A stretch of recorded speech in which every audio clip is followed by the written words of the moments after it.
Hey guys, it's Nick with the RVing Tradesman. We're back on the tailgate of the Ram for some more tailgate talk today. Today's topic is going to be on surge protectors and their importance. So I'm going to go grab mine and we'll come right back.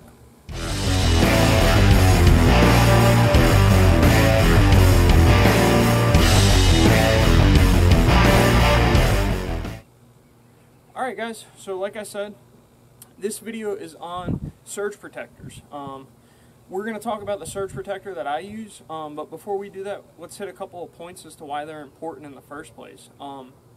So, a surge protector's main job is to do just that, to protect you from using too much power. So if you have a 30 amp circuit on your trailer, we don't want to try and pull 35, 40 amps through that because that's going to cause an issue.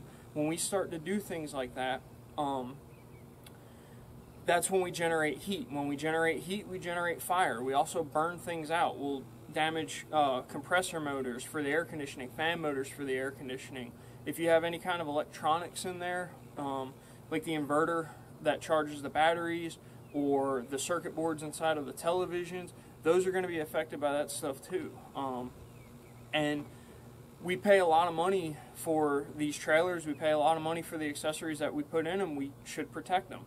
Another thing that surge protectors are going to protect you from, or EMS, energy management systems that they're going to protect you from, is over voltage and under voltage. Over and under voltage will do the same thing that using too many amps will do. Again, premature motor failure, circuit board problems. It could start to generate heat. If you don't have the right amount of power coming in, that's going to cause your amp draw to go up, which is going to create heat. So that's a couple of things. My particular one also will protect you from frequency imbalance. So if you use a generator, if you boondock and you use a generator to maybe run the air conditioning at the end of the day, help cool the trailer off before you go to bed, something like that. If you're having an issue with that generator and it's not putting out a true 60 hertz sine wave, again, motor issues, heat, all these things are going to generate basically the same problems. And for me, it's just a matter of, I spend a lot of money on stuff, and it's not to throw around money and say that I have a lot of money, but it's more, I want to buy it one time. I'd rather take care of it and get a long life out of it. So for me to spend money on an EMS system to protect something else that I've spent even more money on just makes sense. But those are just kind of the key highlights of things that the EMS are going to protect you from. Now, the one that I use, and I'm not saying that you have to get this one, but I can only really tell you about products that I have experience with, and this is the one that I have experience with. Mine is the EMS PT30X, and that's made by Progressive Industries. Okay, little backstory on Progressive Industries. Progressive Industries, their products are made in the USA, so we're, that's always a good thing. We want to have jobs in our country and stuff like that, but they're actually made right here in Apex, North Carolina, which is about, I'd say about an hour and a half from where I live. So it's kind of, I'm keeping jobs in my hometown almost, which is something something that everybody really should be proud of. But mine actually has the LCD display on it, and it will give me a voltage readout. It will give me how many amp draws, or how much amp draw my camper is pulling at the moment. It will give me the frequency. Usually it's, it should always be 60 hertz. It should never be anything other than 60. Unless you're watching this over in Europe and you're on a 50 hertz cycle, and then it should always read 50. But it will also give me a list of error codes, and the errors are actually listed right on the side here. So if it ever displays an error, all I have to do is just look on the side. There's no having to worry about where the manual is or anything like that. They put a little clip type thing on here to you're supposed to be able to put a lock through it, but in my experience I found that most most locks don't really fit through there. Most power pedestals really aren't set up to accept being able to lock it. So I've got this lock on here with a little bit of chain. This chain really isn't going to stop anybody from stealing anything. It's just going to make a lot of noise so I can go out there and run them off. It's just kind of the general idea behind it. But it has saved me a couple of times. There's been a couple of times where I've had the voltage at a campground actually start to drop below the minimum of what's safe to operate the electronics in the camper. And it'll shut it down until the power actually comes back up to an acceptable level. Another thing, it has a 2-minute delay.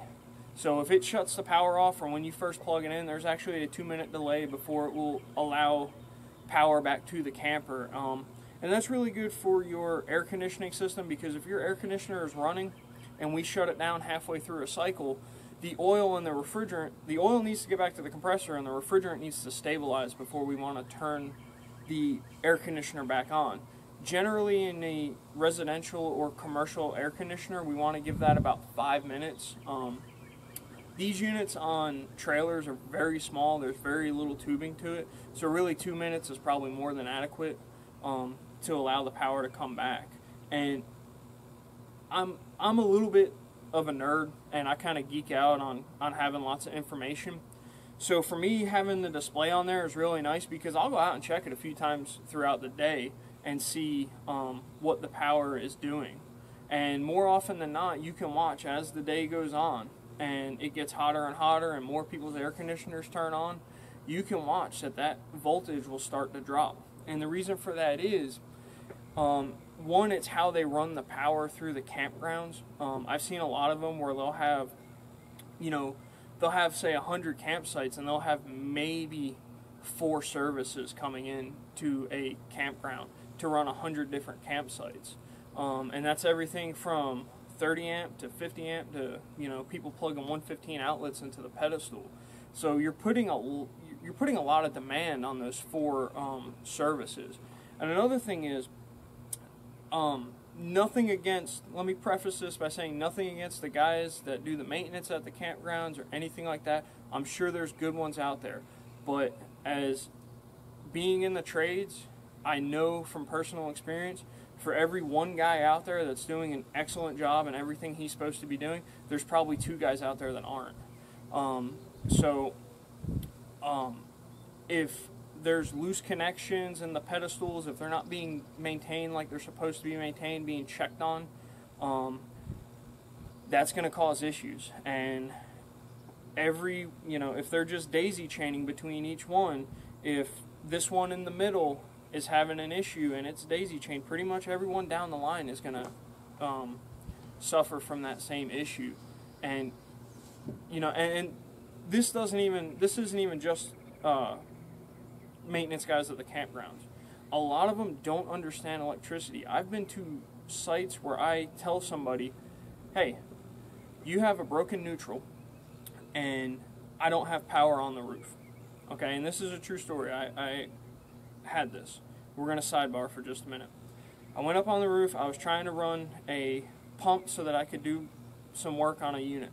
I couldn't run my pump because I didn't have a neutral on my outlet. So I can't get my pump to run. I take my meter out. I check it real quick. Okay, bad neutral. I go downstairs and I tell the maintenance guy, you got a bad neutral. Okay.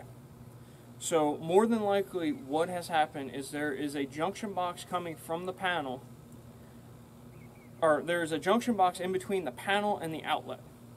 And there's either a broken wire or a broken wire nut or something like that in that junction box. That's the most likely place for it to be. He tells me, do you have 120 on the roof?